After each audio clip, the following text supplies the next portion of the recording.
Hi, it's Jamie, Progressive's Employee of the Month, 2 months in a row. Leave a message at the... Hi, Jamie. It's me, Jamie. I just had a new idea for our song about the Name Your Price tool. So when it's like, tell us what you want to pay, hey, hey, hey, and the trombone goes, blah, blah, blah, and you say, we'll help you find coverage options to fit your budget. Then we just all do finger snaps while a choir goes, savings coming at ya, savings coming at ya. Yes? No? Maybe? Anyway, see your practice tonight. I got new lyrics for the rap break. Progressive Casualty Insurance Company and Affiliates. Price and coverage match limited by state law. Blog Talk Radio. I remember when I lost my mind. There was something so pleasant about that place. Even your emotions have an echo in so much space. And when you're out there without care, yeah, I was out of touch. But it wasn't because I didn't know enough. I just knew too much.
Florida. This is Off the Chain. I'm your host, Yvonne Mason, and that song just needed to be played tonight. Crazy by Charles Barkley. Makes me want to get up and dance. And after the few weeks I've had, I think I am crazy, but that's okay. The best of us are. Welcome to the show, and I'm going to tell you, things around here, I don't know. All of y'all are marvelous. Every one of you listeners, my guest, I can't say it enough. I did the numbers this morning just on the show, just this show, without all the other podcasts this thing goes up on after. Ladies and gentlemen, we are 70 listeners away from 96,000 listeners. Now, that puts us 4,070 away from 100,000 just on the show. When you add all the podcasts, we're going to be pretty darn close to 200,000 listeners. This show's not even 2 years old. I can't thank you enough. The show is just its own life form. It's not even my show, it's y'all's show. I could sit here all night and rattle and y'all wouldn't care, but y'all come back and you listen to the guests, you get their product, they get a following on the show, and I appreciate it so much. And Australia, thank you, because you guys are the biggest listening base on this show. Australia's listening percentage is 93% on this show. And with that being said, I want to say thank you to the Teskey Brothers, because they are a blues band out of Australia that if you haven't heard them yet, you would swear they were right on a corner of Bourbon Street. They sound like Johnny Lang and Eric Clapton and B.B. King and Otis Redding, all wound up in a nice tight package. So if you haven't heard the Teskey Brothers, go and listen to them. Just look up the Teskey Brothers. You'll find them everywhere. Now, for those of y'all who are interested in being on the show, because we're heard in over 100 countries now. So if you're interested in being on this show, there's two ways to do it. If you want to come on for an interview, just email me at offthechainradio@yahoo.com. We'll get you set up.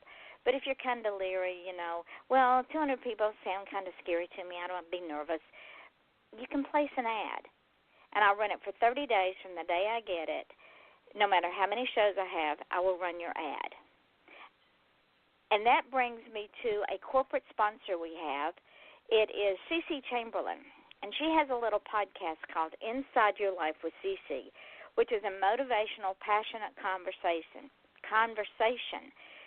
CeCe interviews people who are living their true purpose, whether it be a professional boxer, an author, or history enthusiast. She really strives to give you, the listener, hope for a brighter day with her inspirational words. I've been on her show, and when I got off of that show, I felt that I was on top of the world and could conquer anything. So download, subscribe, and listen as she guides you to pursue your dreams and for you to live your best life. This wonderful show is available at podcast.com under Inside Your Life with CeCe. It is also on iTunes, Google Play, and elsewhere where podcasts are available. So, ladies and gentlemen, this is Friday night. It will be our last show for the week. And next week, on Wednesday night, I'll be doing a show for an hour and a half, and as we get toward the end of this show, I will tell you about it. But I want to jump right in to tonight's guest. He and I have been dancing back and forth about getting him on the show, and I thought I was going to have to send the state patrol up there to get the information that I wanted from him, because I would send him notes, and he'd have brain cramps and forget. And I mean, the man's busy. He teaches college, for crying out loud. So I can forgive him for that because he teaches my favorite subject, which is history behind criminal justice. I mean, that, y'all know that's my favorite subject in the world. But author Terry Maggert, he is the first time with us, but I can guarantee you it will not be his last. For one reason, the main reason, the man is left-handed. And as most of y'all know, your kind host is left-handed. So you've got two geniuses on tap tonight. He's also a father of an apparent nudist. Now, that one I will have to delve into. He is husband to a half-Norwegian. He is herder of cats and dogs, a lover of pie, and he writes books. He's had an unhealthy fascination with dragons since the age of, probably since he was a wee boy. He's a native Floridian, but he decided that he loved the mountains.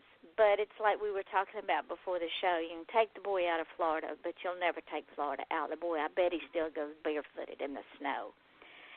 His location is subject to change based on insurrection, upheaval, or coffee. He's that easy to please. He's written 10 books and counting, and he has no end in sight. And after we talk a while, you will see why. So you've all been warned. Welcome, Terry. Thank you for coming on the show with me tonight. I can't wait for us to get started. Thank you very much.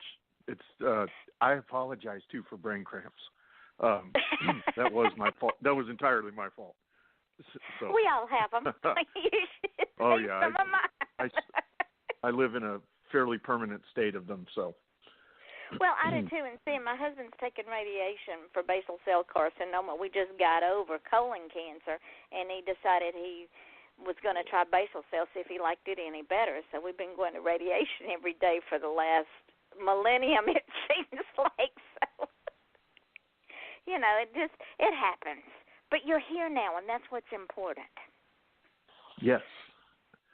So with that being said, my left-handed brother, Very tell me, yeah. and you know we think with the right side of our brain, right? We do, and I also, one of the things I tell my students is that we're statistically more likely to die in an industrial accident. So if anybody ever asks me why I'm not out there running forklifts and everything, I say it's not that I can't run a forklift, it's just that I don't want to end up as a smear on the floor of a warehouse because I zigged when everybody else zagged. So well, and it's funny you should bring that up because I worked in a warehouse and I did drive a forklift and I cut off the end of my right thumb driving a forklift. Oh, I switched to. I'll tell you, I switched to. My wedding ring is titanium, but I have a rubber wedding ring that I wear, silicone. I have like a 10-pack of them, and I wear that if I'm working with equipment or anything like that, just because I don't want to end up, as 9 digits. So, I understand that. I do, but the world is built for right-handed people. It is entirely. That's why I think I actually, my sister and I are both left-handed, and I think that the vast majority of the world is designed for right-handed people, but that forces us as lefties to be a little bit ambidextrous naturally, and I think certainly we're wired that way. And I know it was an advantage for me as a kid playing sports because I would show up and they'd say, like to baseball practice, I'd show up and I'd say, well, I want to be a pitcher. I can't break a pane of glass, but I'm left-handed. And they were like, congratulations, you're on the team. So it has its advantages. And then, of course, if you're trying to write in a notebook, it has its disadvantages. But what the advent of keyboards, now I don't worry about smearing my entire side of my hand blue by halfway through the day. When I first started using computers, of course, the mouse is built for a right-handed person. Oh, yeah. And that was I'm dangerously close to being old enough to get a discount at Denny's. So I remember when a computer mouse was so completely awkward for me that the temptation was to not even use it at all. So. Well, I want to know about how in the world you went from being a beach kid to going to Tennessee, writing books, teaching college, buying a bar. Was all this in your plan the day that you were born? Oh, no. I don't think I've. Oh, that's one thing I'll never be accused of is of having a life plan from a certain point. But my dad moved us around. My dad was with the Bell system. He came back from the service in the 60s, and he was a phone man in the 60s in Florida, which was the days when, he was a hog farmer from Iowa who had never been around, Florida, and suddenly he was in places where there were banana spiders the size of his hand, and my dad had freakishly huge hands, so you know how big the spiders were. And but we actually, I lived in New York for 8 years as well. But when I say New York, I have to clarify, I lived in way upstate New York. And my dad moved us up there on December 27th of 1981. So when, imagine you're a kid at the beach and you move up there, and it was such culture shock. But in a way, it was amazing. It was my mom's hometown. It was up near Rome, New York, just a beautiful area. And so I was up there for several years, went back to Florida, and then moved to Bowling Green, Kentucky 22 years ago. And now Bowling Green is just about 20 miles from where I live right now. And I love it here. I'll probably never leave, but you are very, very generous to even use the term planning at all, because that's not a word that I've ever been accused of holding in my quiver. So. But don't you, I have to keep a planner because of my husband's illnesses with doctor's appointments and the shows and everything. But sometimes it's just fun to say, I'm not planning today. Whatever happens, happens, and see where it takes us. Because I don't know if it's because we're artistic or we think with the right side of our brain, But things seem to happen when you don't plan your life out, and it always seems to happen for the best. Well, regarding books, yeah. I mean, I can't argue with that at all. I loved writing. I was an art major when I went away to college. I was going to be an oil painter. And then I realized that I wanted to eat. So, and I mean, in full disclosure, I was also asked to leave college. You know, I had a grade point average that was lower than my body weight, which is saying something. So, when I went back to school, I was I was near 40 when I went back to school. And of course that time, you know, you're an adult and it's your money and you're more serious, but, I didn't plan to write books, but at a certain point, how much I loved writing as a kid and wrote an 1,800-word horror story.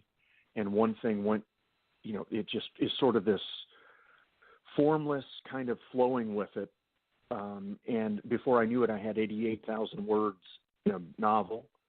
And I think as of next month, I'll have my 13th novel done. Wow. And I still can't quite wrap my head around it because I have so many that are on the books that are fleshed out as ideas. I don't know if I'll ever get to write them all. So, but I plan them only in the sense that I have more ideas than I know what to do with. And I want to talk about that, but first, we got to pay the bills. So bear with me. Ladies and gentlemen, but we'll be right back with author Terry Maggert. Do you have cougars on your porch swing? Are horses your new best friend? Do your nicest shoes get buried knee-deep in snow as your toes turn blue? Are you bothered by wolves at your woodpile? No, not that kind of wolf. Join wildlife artist and author Nancy Quinn and her family as they discover an exciting new life in Go West, Young Woman, a true Montana adventure. Available online and in bookstores. Or visit QuinnWildlifeArt.com for a personalized signed copy. Critics agree, it's a hoot.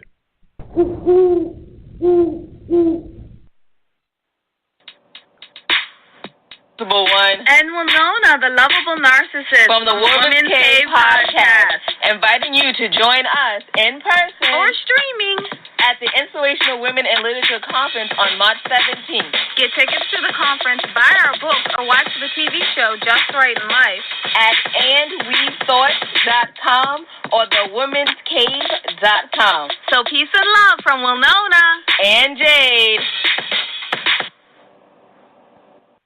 Former Boston PD Captain Stanford Carter and his wife, forensic scientist Jill Seacrest, have decided to move to the Big Apple to accept positions with the New York branch of the FBI. Rookie agent Shania Deeprose completes the trinity as they collide head-on with raging and rampant social, political, and economic unrest amid a string of murders that seem unrelated and may be serial, copycat, thrill, or hate-driven. As they struggle to understand the mind and thought process of the orchestrators, killers, and victims, the team begins to wonder who's who. The line between black and white, superior and subordinate, right and wrong, and good and evil disappears as they are forced to reevaluate their own thoughts, feelings, and philosophies. Ultimately, every character must come to their own conclusions to these questions. Is justice ever more important than the law? Is playing God justifiable if it's for the greater good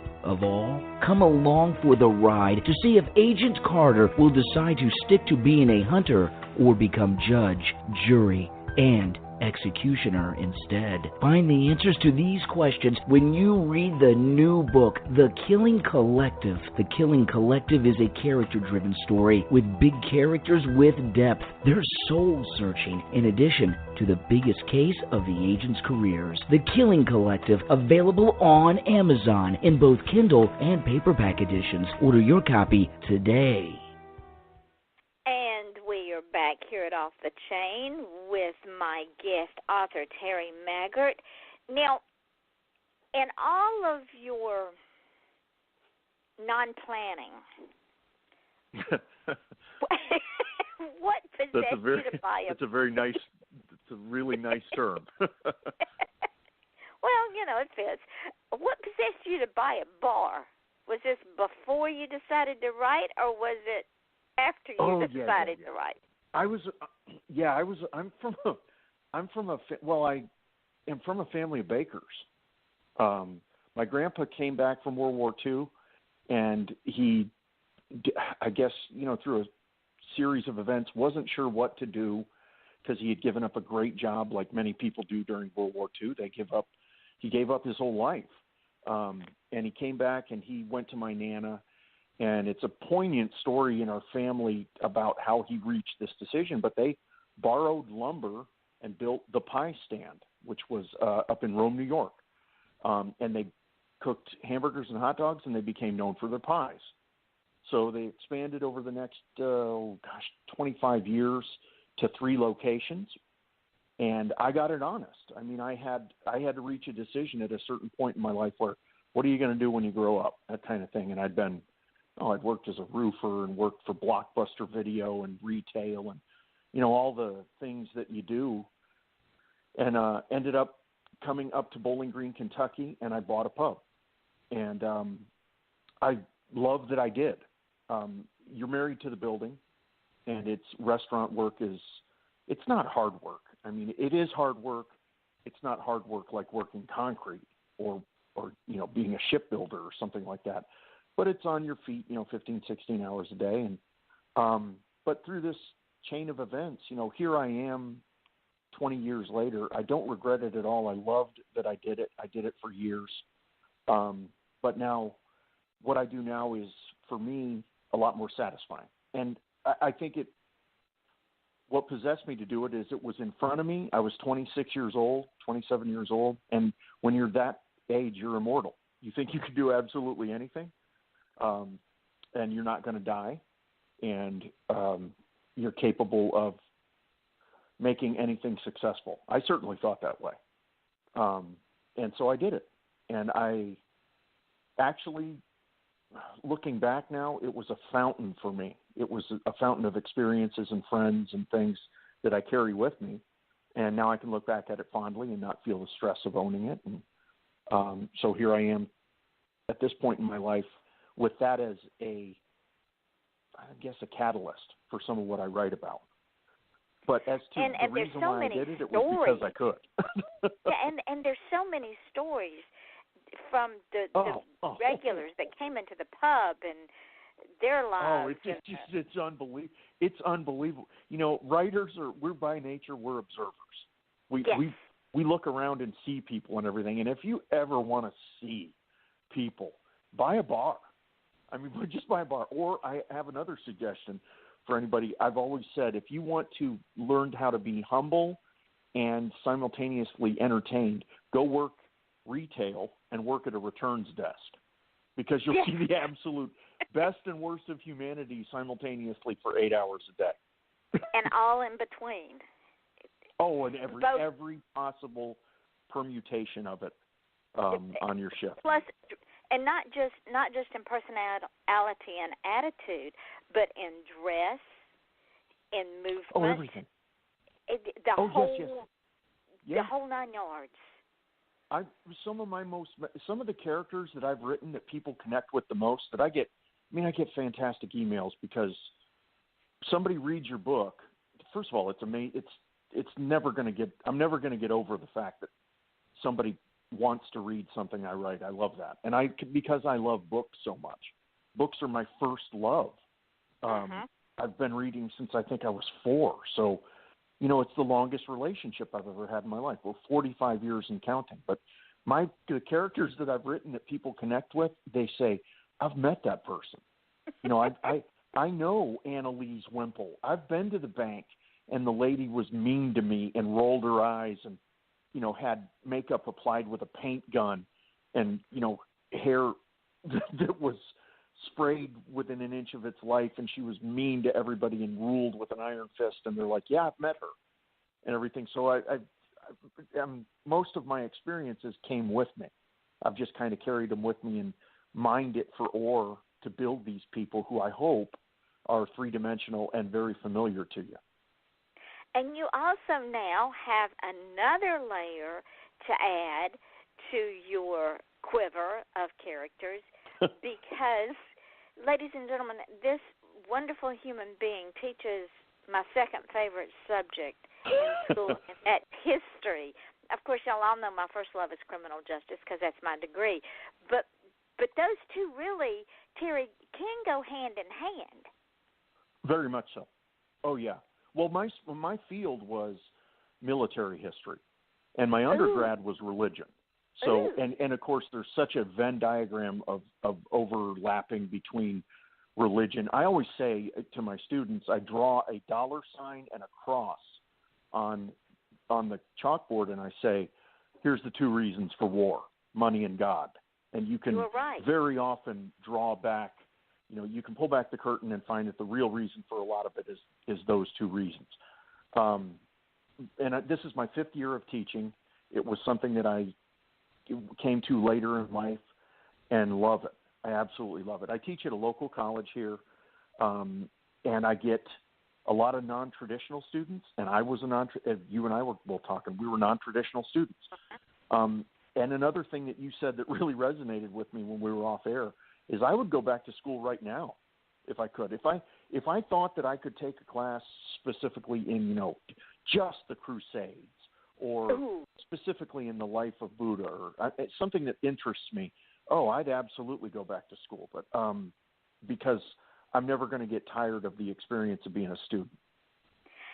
And the experience of learning, I never get tired. I'm sitting here looking, I'm in my studio, and in my studio I have bookcase after bookcase of research books. I never get tired of learning. No, I don't. That's a constant. Isn't it interesting that we live in an era where, where Kindle came out and they said Kindle's going to kill print books, and I remember laughing. I said Kindle is a convenience, and I love it, but I have a love affair with books that goes back prior to the Kindle, and we're never breaking up. No, and so we're not the physical sensation of a book is something that will be a constant in my life for as long as I'm here.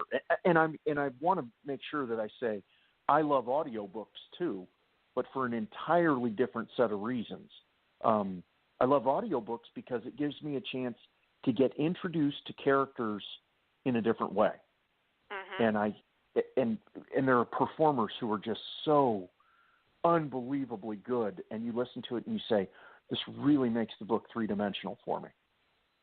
The reason I read Tim Dorsey now is because my husband and I were in the library looking for audio books, and we had listened to everything in the library except this one, and it was Hurricane Punch by Tim Dorsey.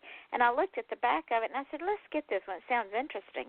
Well, now, I am a fan of Tim Dorsey. He's one of the funniest writers I've ever read in my life, and he's from here, and he writes about places here. And his main character is Serge Storm, who's a serial killer. But he's hysterical. Oh, yeah, because he only kills bad guys. Oh, so he's actually a garbage man. Okay. Yes, he is a garbage man. I'm winking right now, but I'm not entirely disagreeing. So, But it was because of an audio book, because whoever read that particular book, like you said, made Serge Storm a three-dimensional character. And I laughed. I couldn't quit laughing in the car. It's a good thing I wasn't driving. No, I know. I run more in the summer.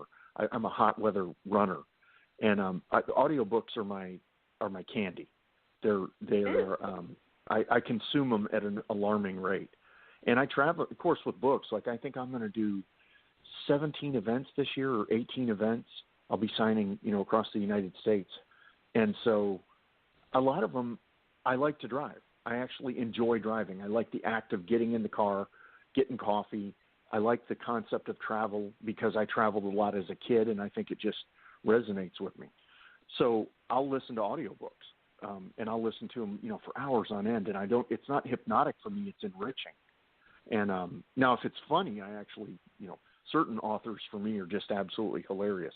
I think that if in talking about the craft of writing humor to me is almost the highest skill that you can have. When I read somebody who makes me laugh out loud, I want to send them a $10 bill and say, here, get yourself a cup of coffee, just because it's so difficult to do. Well, see, and that's the same in stand-up comedy.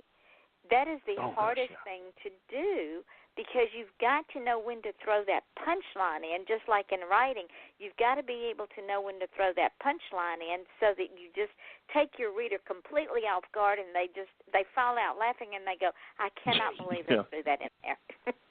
Oh, yeah. There are certain, I don't know if you've ever, there's a writer named Lisa Lutz who writes the Spellman Files. I laugh when I start reading that book. By the second page, I'm laughing, and when I finish it, I'm laughing. And, it's a 277-page or whatever. It is her comic timing on the written page is so good that I can't even – it makes me a little bit angry, if I'm being completely honest. Like, occasionally I'll read somebody who's so funny, or I'll read – I felt the same way when I read certain authors. I'm like, why are you so good? It makes you a little bit, tiny bit disgusted as a writer, because you're like, oh, man, this is a beautiful sentence, or this is just a gorgeous vignette. A tiny bit, a little bit. I'm not saying I'd run them over with a car, but I might clip them with the door, if I'm – so, yeah, there's just a few that are in that inner circle where I read them and I say, wow, you're good. And the good part is I've gotten to meet some of them. And so I have this, little fanboy moment where I go up and I say, hey, I'm not in here to sell you insurance. I'm actually a writer, and I want to just compliment you on whatever title it is. So that's one of the side benefits that had never occurred to me, that I get to meet the people I admire. And doesn't that, when you read that book that just makes you salivate with the enjoyment of reading it, doesn't it make you want to become a better writer? Doesn't it push you in the direction even harder? It's a clarion call to excellence. I don't want to say that shame is. I mean, it would be reductive for me to say shame is a powerful motivator, but because I don't feel shame, but it's certainly a challenge. Like you open up a book, like you open up anything by Tim O'Brien or. Lisa Lutz, actually. I mean, there are so many good. I was actually reading something 2 nights ago. I'm reading something by an author I'd never heard of, and we're friends on Twitter. Her name's Tosca Lee. And I love historical fiction. So I opened it up and I read the first sentence, and I thought, well, I know I'm going to be up till 3 a.m. Right? Because I could already tell how good she was. So it's a challenge. I mean, it's like ringing a bell. This Pavlovian reaction I get where I sit down, brew a pot of, triple caffeine coffee or whatever it is I'm drinking that day, and I tell myself this page is going to be better than the last one, because I want somebody to feel that way when they read this. And it isn't. I'm not saying it isn't an aggravation. It's a good kind of hurt. It's like a good spring rain. Yeah. Or pushing on a tooth when it's loose. Yes. you know it's going to hurt, but there's a goal there. It's only going to hurt for a minute. Only for a minute, and there's a goal. The goal is in sight. Is it worth it? Yeah, it is. Yeah, it is. I think your analogy was a lot nicer than mine. You had a spring rain, and I had temporary debilitating pain. So I'm not quite sure. Well, see, that's the way I feel when I read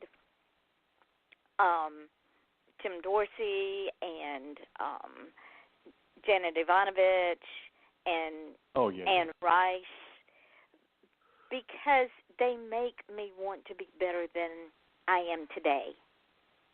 Yes.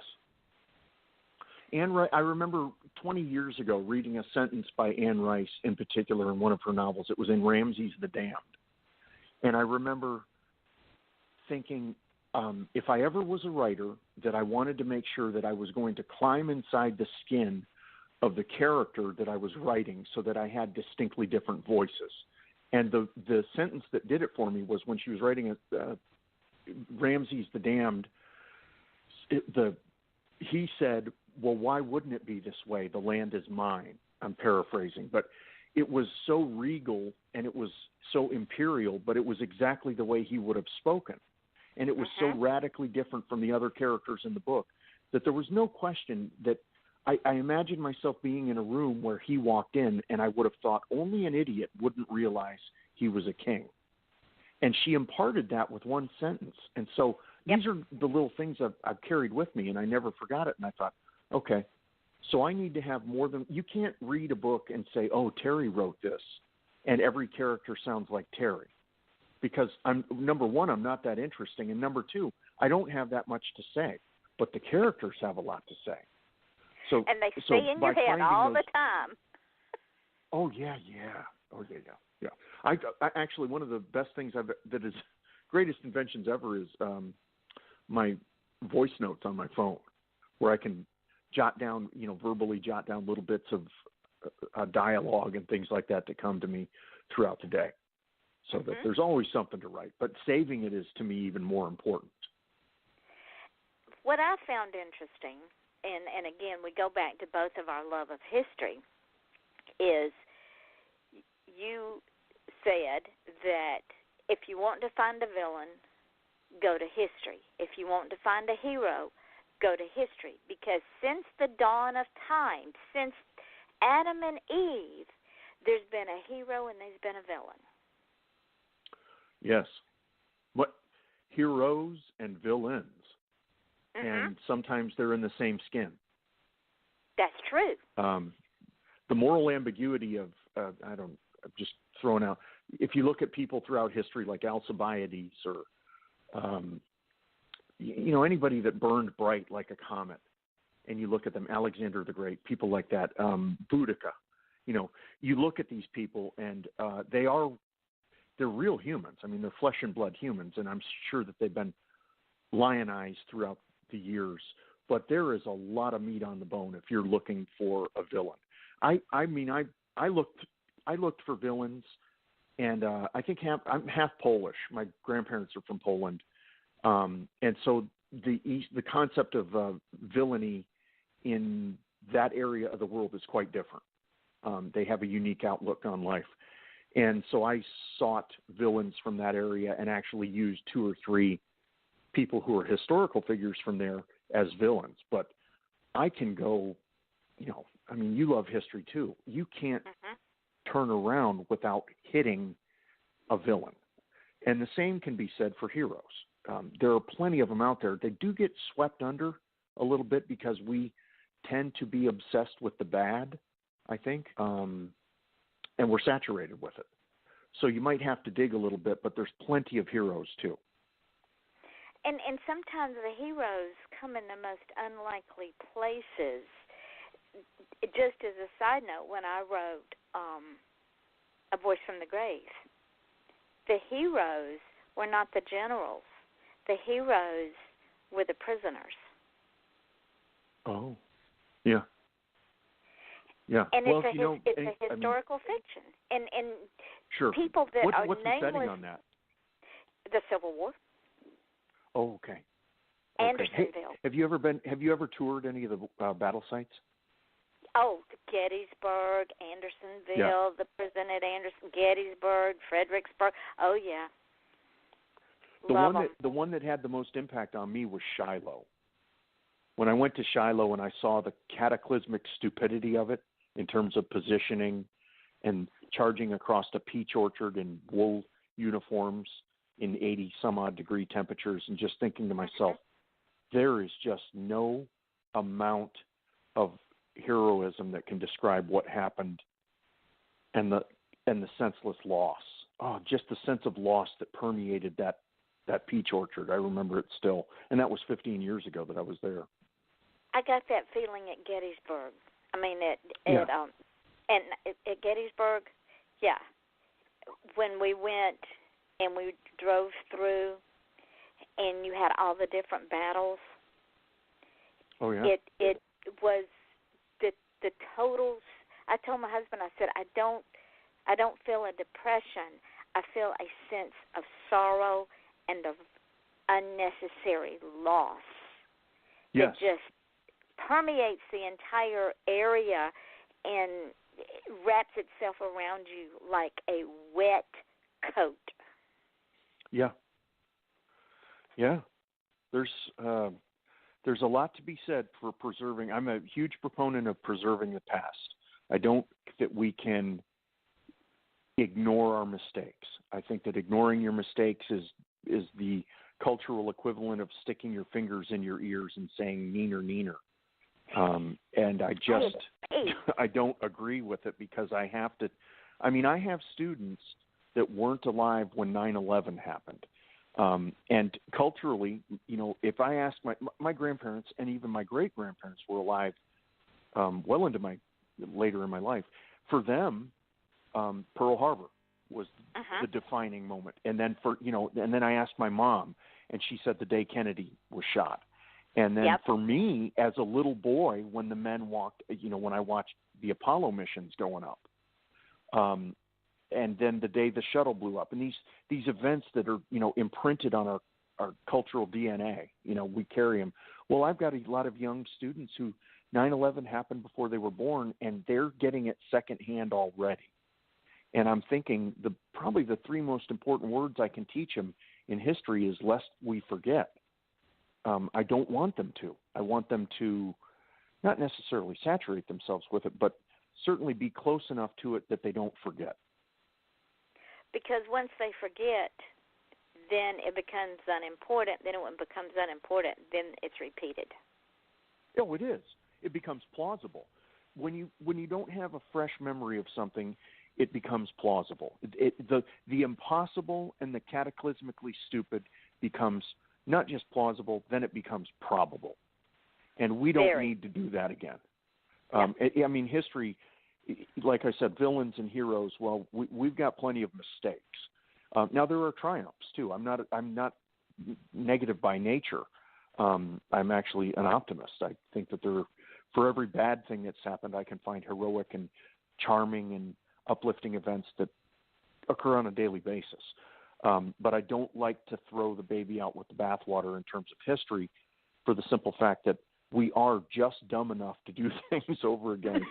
And I'm using myself anecdotally. I developed cultural amnesia regarding, for years I would do the same things, and I'd say, "Gosh, how did this go sideways?" Oh, that's right, because I didn't remember last August. So, I didn't learn from my mistakes. Exactly. You can't teach me. And what can we say? We're Southerners. So let's talk about, because I went on your website, and you write about witches, and witches are my favorite because I are one. Oh, okay. So I want to talk about the books now, because we've teased them long enough, and the people are going to go look up your books, and then they're going to forget the show. And no, y'all cannot go now. You got to wait till the show's over, because you got to learn things. So you write fantasy. You write about witches. Why?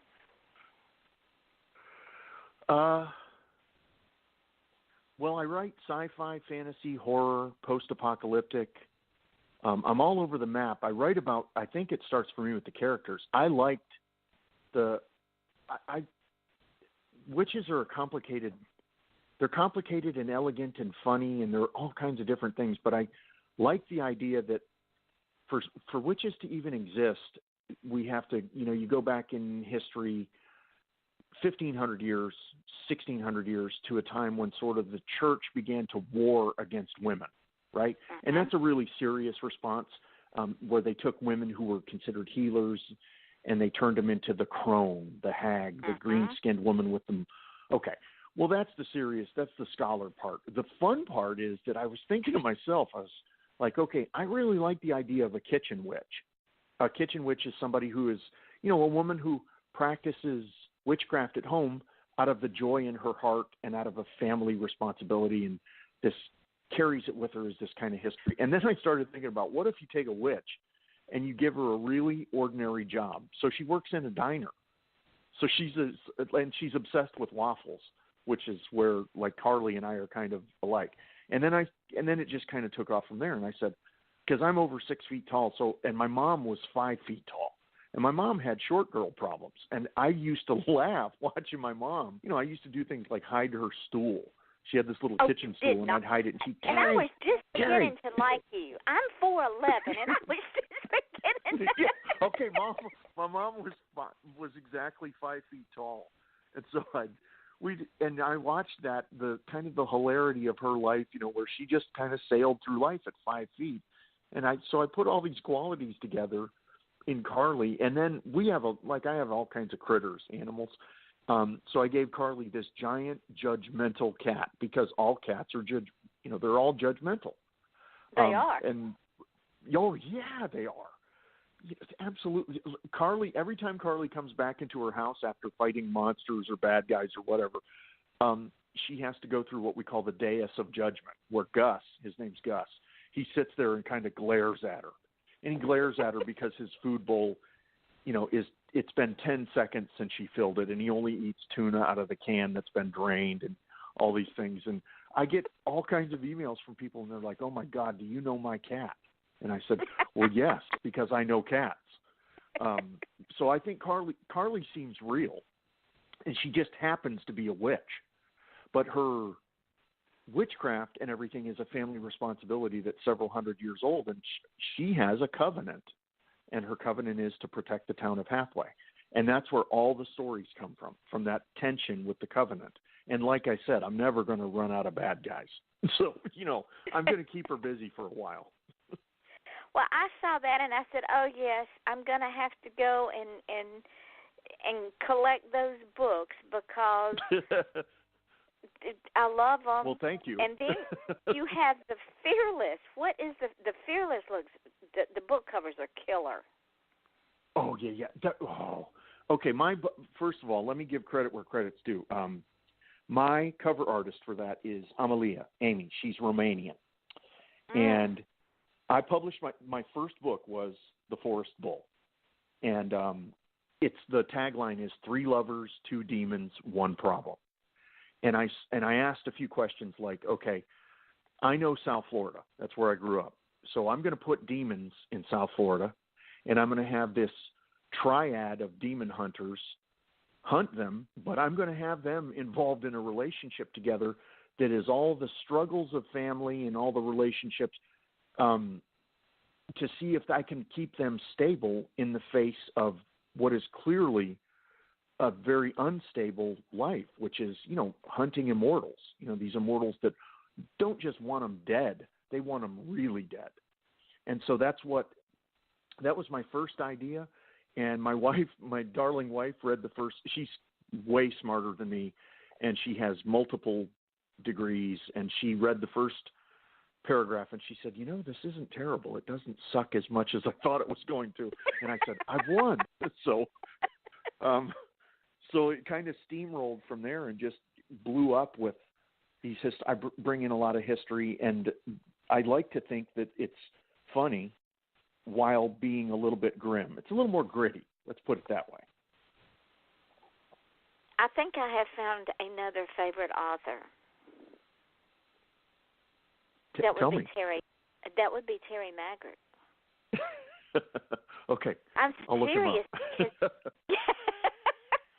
I'm looking at these in A Bride of Salt and Stars, the Waking Serpent, Mask of the Swan, The Forest Bull, Call of Shadows, and The Fearless. No, ladies and gentlemen, y'all can't go. No, you got to wait. Then you have Heartborn. What is that? Oh one? Yeah, okay, that's a series that got started. That is YA epic fantasy with angels.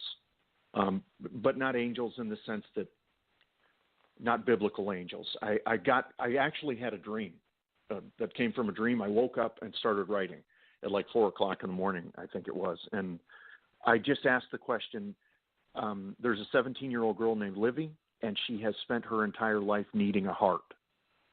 And I asked the question, if she gets a heart, where does it come from if it's not from a human? And the other question I asked was, how do I turn her into a queen? and it's a dystopian, apocalyptic angel story.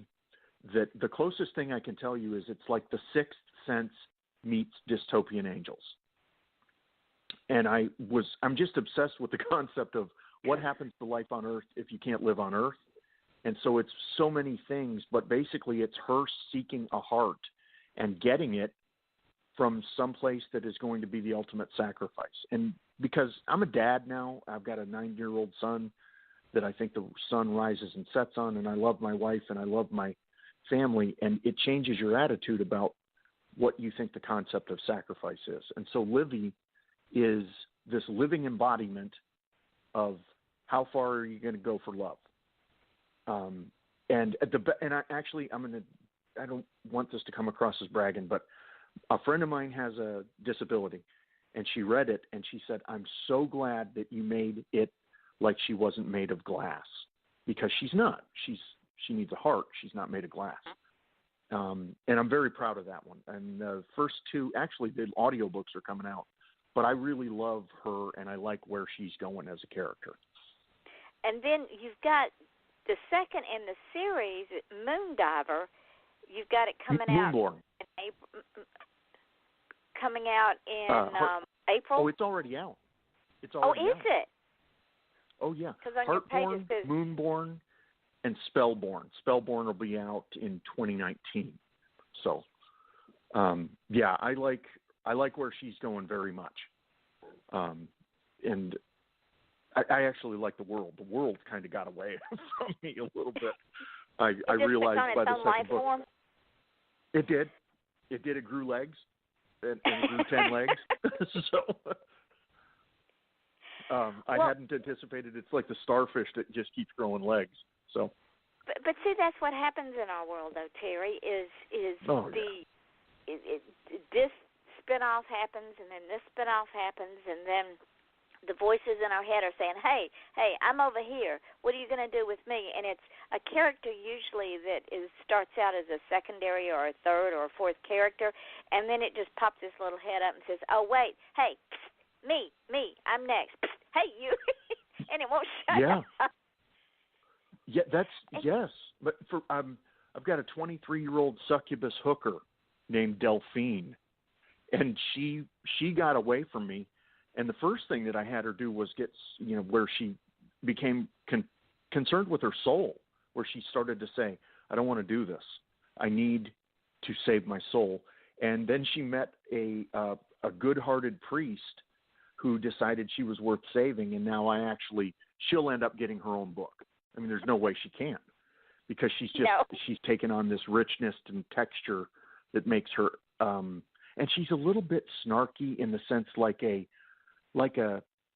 grande dame from an antebellum mansion. She's got that whole Alabama feel to her, with the bless your heart, and I like her attitude a lot.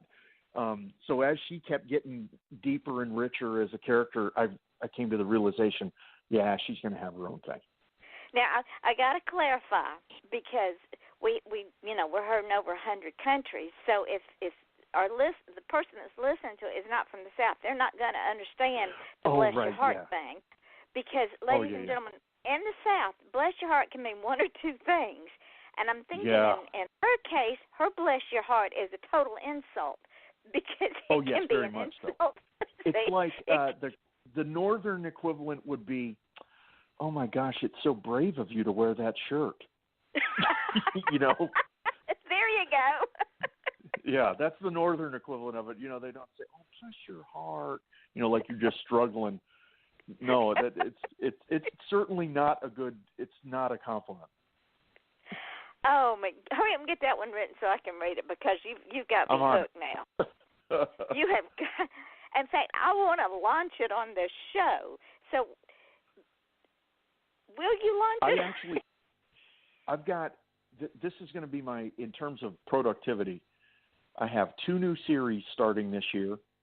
And so this year I'll have 4 books, 4 novels and 3 short stories, etc. Well, you write, so you get better at it. It's a muscle. Mm-hmm. The more you use it, sure. And you challenge yourself to get better, but you just get better at it because you understand what you're doing. And you're not going to believe this, but we are running out of time. Wonderful. That was delightful. He's saying wonderful, so he's bored. No, I'm glad. I would rather have plenty to say for another day than have awkward pauses like we were sitting across from each other glaring. But see, you and I have so much in common with our love of history and our love of witches and villains. And will you come back? Oh, I'd love to. We didn't even get to talk about dragons or giraffes. So I know. I'd love to. Yeah. Okay, so I'm thinking October, November. Absolutely. Fantastic. You should have a couple of books out by then. Oh, man, I'm rolling. Yeah, absolutely. Let's see, April and then September so I'll have 3 more by then. All right, so when I get out from here, I'll send you some dates. So tell the folks where you can be found. So when we close the show, ladies and gentlemen, not before. So where can you be found and where can your books be found? I'm on Amazon, and all my titles are in Kindle Unlimited. So all of my books are in audio. Over the next 4 weeks, I have 4 new audiobooks coming out in the Halfway Witchy series by the excellent Erin Spencer, who is just magnificent. I can't say enough good things about her. Let's see, terrymaggert.com. You can snoop me there or find me on Twitter because I'm always yapping on Twitter complaining about something. And I'm at audible.com as well. So pretty much anywhere you want to find me. And stalk me on Facebook as well. I always talk back to everybody on Facebook. So except when I'm trying to get his information for the show, and then he has brain farts and forgets. But that's okay. We got him now. He's mine now. So. That is, I apologize. No worries. No worries. And I won't even say bless your heart. Thank you. I heard it, though. I know it was there. I know it was unsaid. See, ladies and gentlemen, you never know what's going to happen on this show. I love my guests. They are the ones that my guests and all of you listeners are what make this show successful. So remember this when you get up in the mornings. Don't just feel special, be special, because feelings are fleeting. And if you just feel special, you will never be special. The difference between who you are today and who you want to be next week is what you do today. So if you want to be somebody different tomorrow, then you need to change your way of doing things. If you want to achieve greatness, please stop asking permission because nobody's going to give it to you because they want you to stay down in the gutter with them. If you want to achieve greatness, just go out and do it. And you don't have to be an astronaut or the President of the United States. You can be great in your everyday life just by being you. Wake up and look at yourself in the mirror and say, I am special, I am great, I am unique, I am wonderful. It works. Your smile is your logo. Your personality is indeed your business card. And how you leave others feeling after having had an experience with you, ladies and gentlemen, that is your trademark. And when you're at the end of your days and you're dying and people ask if you have any regrets, you can say, I made one person's day. Because people will forget your name, they will forget what you look like, they will even forget what you're wearing, but they will never, ever forget how you made them feel. So remember that when you're out and about in your daily life, and I hope that all of you, as my listeners and my guests, when you leave this show, feel wonderful, because that is my intent. I want every one of you to know that you are special to me, and without you, this show would be nothing. Terry, I want to thank you so much for coming on the show and spending an hour. And thank you. This was an absolute pleasure. You are quite welcome, and I can't wait for us to do it again. I'm getting you some dates. Outstanding. Yeah, I accept. I hope. Just go ahead and work with this. I accept. Just remember those 2 words. Okay, there you go. You heard it first here, ladies and gentlemen. He accepts. don't hang up when the show goes dark because I have some instructions for you. But, ladies and gentlemen, join us next Wednesday night when we do a special show on Valentine's night on cyberbullying and domestic abuse. We will have some special guests who will help me carry the show, and we're going to run this show for an hour and a half because it is a very, very important subject. I cannot think of a better night to do it than Valentine's. So until Wednesday night at 8 o'clock Eastern Daylight Time, I am your host, Ron Mason, on Off the Chain with Terry Maggert, and we're saying good evening. Okay, we're off the air, but everything we say goes into the archived portion. That's like the outtakes of a movie, and people will be able to hear it. But I don't care. But what I wanted to tell you is when we get off from here, the show will archive. As soon as it finishes archiving, I'm going to put the link on my page. I am going to tag you so that you can share it on your page wherever you want to share it. Use it as a marketing tool. Tomorrow, I will put it up on SoundCloud, Mixcloud, Podcast.com, Spreaker, and Podcast Garden. I will tag you in those links as well because we are heard on iTunes and YouTube, Stitcher, FM.com, TuneIn Radio, those 5 podcasts, plus we are now on iHeartRadio under podcast. Very cool. I'm bummed. I forgot. I was listening to you talk about Australia. I went to Australia was for me my transformational event in my life. It was really? Very much so. Yeah. My mom had just died. I had gotten divorced. I had all these, terrible things happen, and I ran away to Australia and had this epiphany. Just this enriched life, and came back and met my wife and have this amazing family and all these things. And it's kind of like a what I call a liminal moment in my life. I have lifetime friends that are down there, and it's just amazing. The perspective it gave me, and for me, travel also. Like I have a lot of traveling for me fills up my tank and lets me write furiously. So. And see, what you do is when I send you this show, let your friends in Australia know. Oh, I will. Oh, I absolutely will. Yeah, they're wonderful. They support me. They're really cool. Really cool. See, great things are happening to you, my friend. I have thoroughly enjoyed this show. I can't wait for us to get back together for November. Thank you. Yeah, so I'll send you. And I don't know, what can I do for you? How can I do anything to help you? You've been wonderful, and do you have giveaways or anything, or? You can promote this show, and I'm going to do that. And send me your email. Well, I have your email address, and what I'm going to do is I'm going to send you my 2 historical novels. One is set in 1888 in Whitechapel. Oh, really? And the other one is set at Andersonville Prison. Oh, my God. Andersonville is between that and Fort Pillow. When I teach about the animosity, I call it the triangle of mistakes. I use Fort Pillow, Andersonville, and Sherman's March to the Sea. Well, you might want to use A Voice from the Grave because it is filled. The historical writings in that novel are real. I described Andersonville and the devastation and how it became, it was the end of the rail line. Sherman was blowing up the rail line.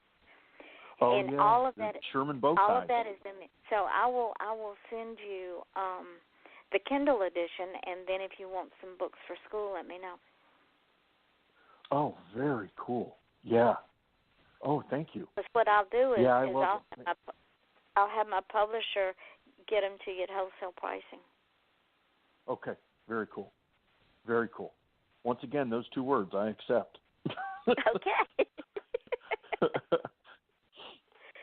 So, my friend, let me get off from here and get you some dates. And once again, thank you so much. Yeah, this hour has absolutely wonderful. flown by. Okay. Cool. Okay. All right, chat soon. Tell your wife thank you for sparing you for an hour, and I appreciate her so much too. I will. I'll let her know. Okay. All right, darling. We'll talk later. Okay. Thank you very much. Bye-bye. All right. Goodbye. Bye.